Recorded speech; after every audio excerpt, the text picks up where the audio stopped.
Welcome to Visalaandhra news. ముందుగా headlines చూద్దాం. గాజాపై ఇజ్రాయెల్ దురహంకారం. పాలస్తీనా సంఘీభావ సభలో రాజా ఏచూరి. ప్రజాప్రతినిధులపై కేసుల విచారణకు ప్రత్యేక బెంచ్లు. హైకోర్టులకు సుప్రీం కీలక ఆదేశాలు. కొత్తగూడెంలో కూనంనేని విస్తృత ప్రచారం.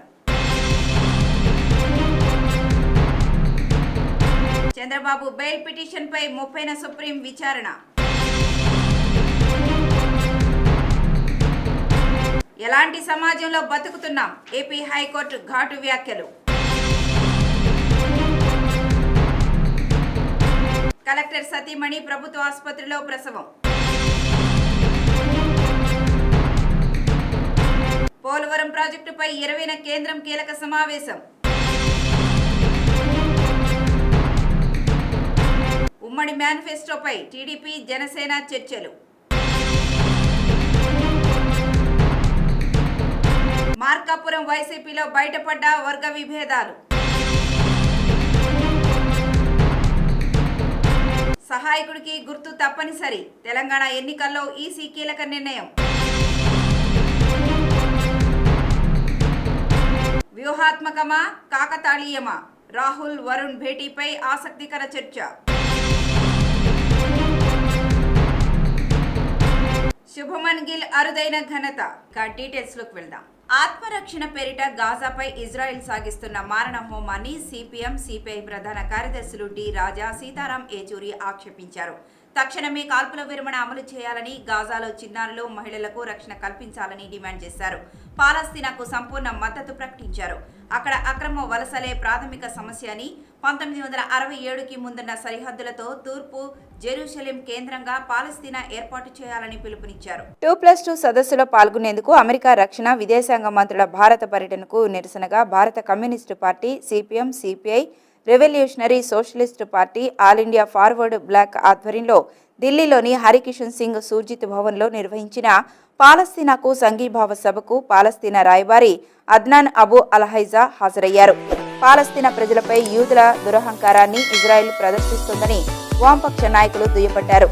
గాజాలో కిరాతకమైన రీతిలో మారణ హోమం సాగిస్తోందని, శరణార్థి శిబిరాలు, ఆసుపత్రులు, ఐరాస ఆధ్వర్యంలోని శిబిరాలపై బాంబులతో దాడులు జరుపుతూ విధ్వంసం సృష్టిస్తోందని, అంతర్జాతీయ చట్టాలను కాలరాస్తోందని విమర్శించారు. హమాస్ అంతమే లక్ష్యమని చెప్పుకునే ఇజ్రాయెల్ సైన్యం హమాస్ లేని వెస్ట్ బ్యాంకుపై ఎందుకు దాడులు చేస్తోందని నాయకులు ప్రశ్నించారు. ఎంపీలు, ఎమ్మెల్యేలపై నమోదైన క్రిమినల్ కేసుల విచారణను వేగవంతం చేసేందుకు ప్రత్యేక బెంచ్లను ఏర్పాటు చేయాలని హైకోర్టులను సుప్రీంకోర్టు ఆదేశించింది.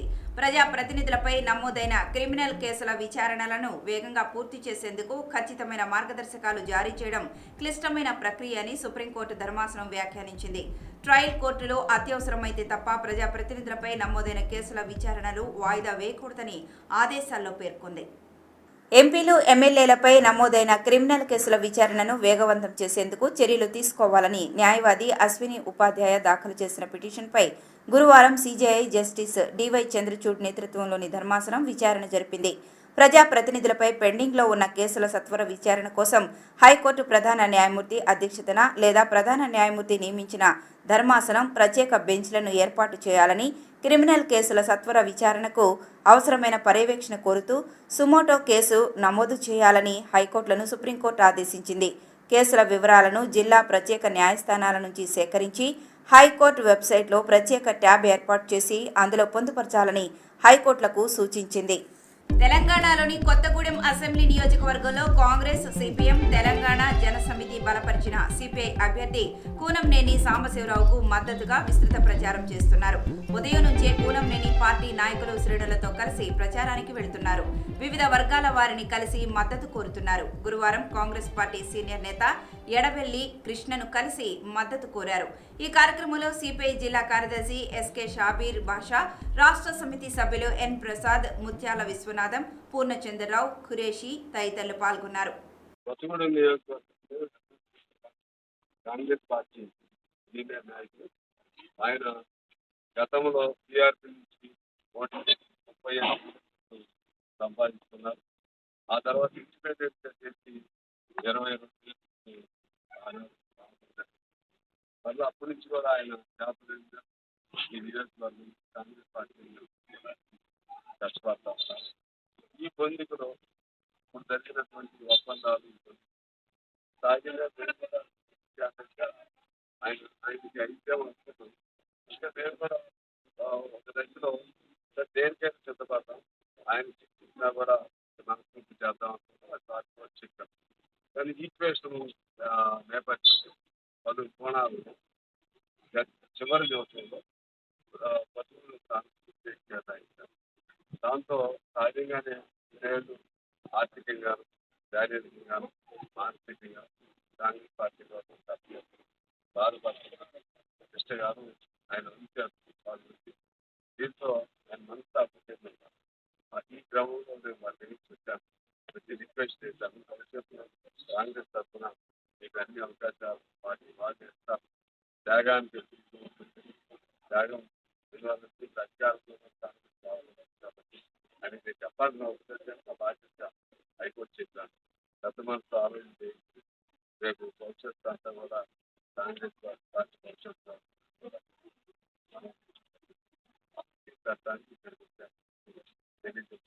కృష్ణ గారు మంచి నిర్ణయం చేస్తే మా నియోజకవర్గాన్ని తద్వారా రాష్ట్రాన్ని ఈ నియోజకవర్గం స్థానం సిపిఐ చేసిన కాంగ్రెస్ పార్టీ ప్రభుత్వం ఏర్పాటు అవడానికి ఆ ఒకటి కూడా దోహదకారు.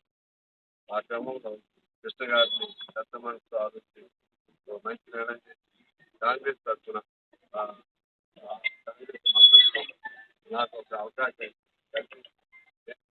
రామచంద్రరావు గారు కాంగ్రెస్ ప్రభుత్వాన్ని ఏర్పాటులో భాగస్వామి అవకాశం కల్పించుకుని ఫైబర్ నెట్ కేసులో టీడీపీ అధినేత చంద్రబాబుకు దాఖలు చేసిన ముందస్తు బెయిల్ పిటిషన్పై సుప్రీంకోర్టులో విచారణ వాయిదా పడింది. ఈ నెల 30న విచారణ చేపడతామని అత్యున్నత న్యాయస్థానం తెలిపింది. ఏపీ సిఐడి పోలీసులు తనపై నమోదు చేసిన కేసులో ముందస్తు బెయిల్ కోరుతూ చంద్రబాబు సుప్రీంకోర్టులో పిటిషన్ దాఖలు చేసిన విషయం తెలిసిందే.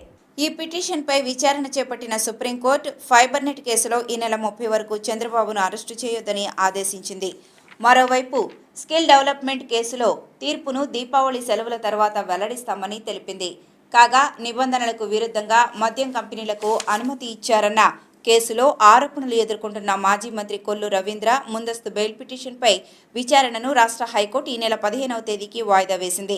వసతి గృహాల్లో విద్యార్థులు కింద పడుకోవాల్సిన పరిస్థితి వస్తే మన పిల్లల్ని అక్కడ చేరుస్తామా అని రాష్ట్ర ప్రభుత్వాన్ని హైకోర్టు సూటిగా ప్రశ్నించింది.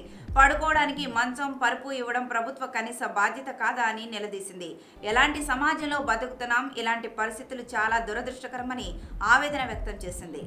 రాష్ట్ర వ్యాప్తంగా ఉన్న 190 గురుకుల పాఠశాలల్లోని 1.7 లక్షల మంది విద్యార్థులకు మంచాలు, నాణ్యమైన పరుపులు ఇచ్చే వ్యవహారంపై నిర్ణయం తీసుకోవాలని రాష్ట్ర ప్రభుత్వానికి స్పష్టం చేసింది. విద్యార్థుల ప్రయోజనాల దృష్ట్యా ప్రభుత్వం సానుకూల నిర్ణయం తీసుకుంటుందని ఆశాభావం వ్యక్తం చేస్తున్నట్లు పేర్కొంది. డాక్టర్ బిఆర్ అంబేద్కర్ కోనసీమ జిల్లా అల్లవరం మండలం కోడి గ్రామంలో సాంఘిక సంక్షేమ శాఖ గురుకుల పాఠశాల వసతి గృహంలో అసౌకర్యాలపై విచారణ సందర్భంగా హైకోర్టుపై వ్యాఖ్యలు చేసింది. అక్కడ సౌకర్యాల కల్పనకు ఏం చర్యలు తీసుకున్నారో నివేదిక ఇవ్వాలని అధికారులను ఆదేశించింది. విచారణ 4 వారాలకు వాయిదా వేసింది. హైకోర్టు ప్రధాన న్యాయమూర్తి justice Dhiraj Singh Thakur, justice R Raghunandan రావుతో కూడిన ధర్మాసనం బుధవారం ఈ మేరకు ఉత్తర్వులు జారీ చేసింది. ఆయన జిల్లా పాలనాధికారి అయినా సాధారణ ప్రజల్లా ప్రభుత్వ ఆసుపత్రి సేవలను వినియోగించుకోవాలని భావించారు. పురిటి నొప్పులతో బాధపడుతున్న తన భార్యను ప్రభుత్వ ఆసుపత్రిలో చేర్పించి ఆదర్శంగా నిలిచారు.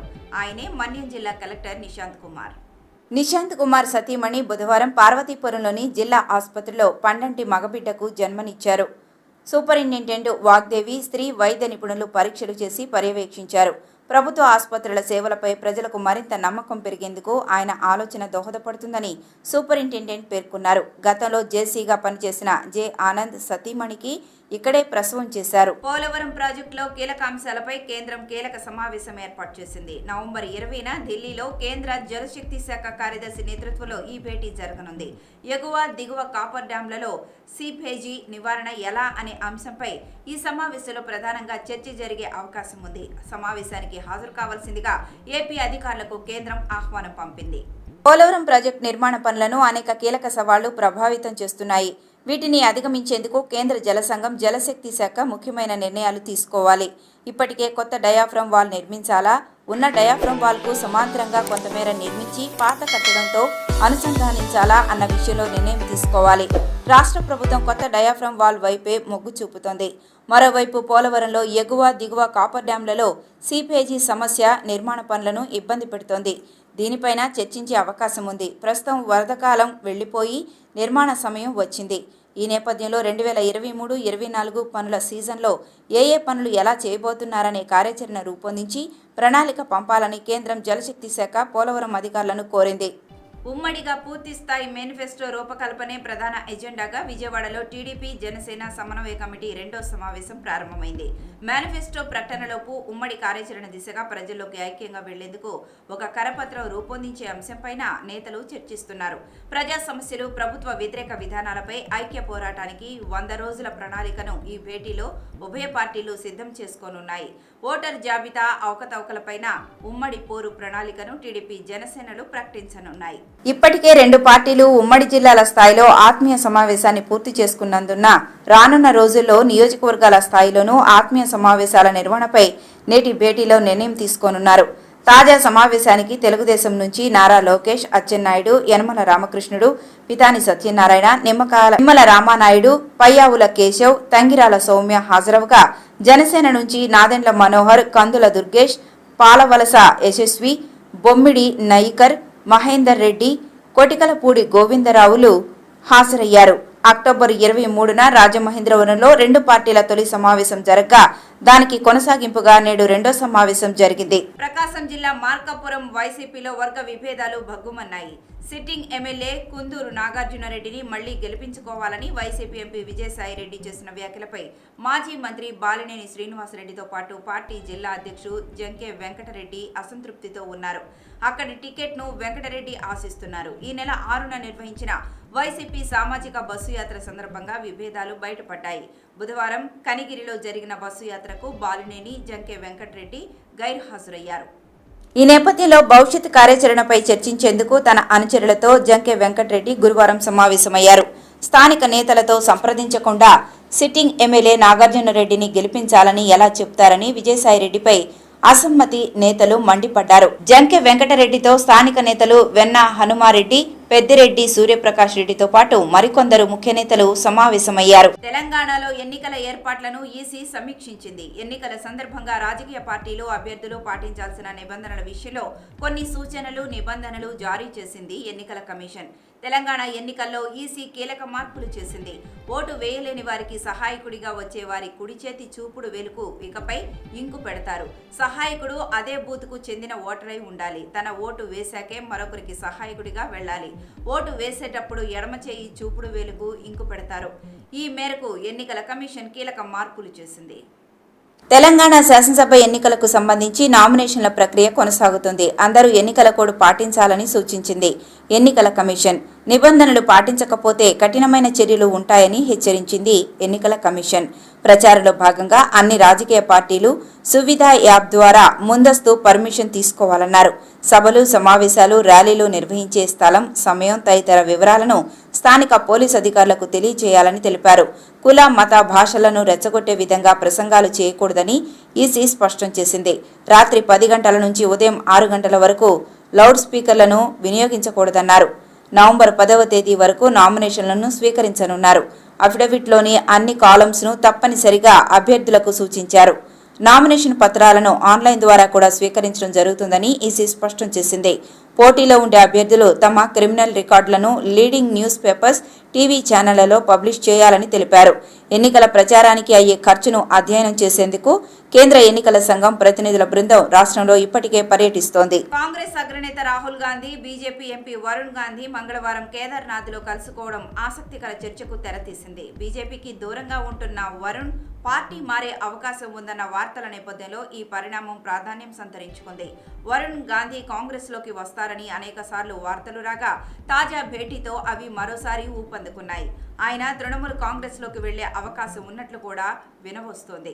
ప్రస్తుతం వరుణ్ గాంధీ పిలీభీత్ ఎంపీగా, ఆయన తల్లి మేనకా గాంధీ సుల్తాన్పూర్ ఎంపీగా కొనసాగుతున్నారు. కాంగ్రెస్ మాజీ అధినేత్రి సోనియా గాంధీ, మేనకా గాంధీ తోడికోడళ్లే అయినా వారి మధ్య అంతగా సఖ్యత లేదు.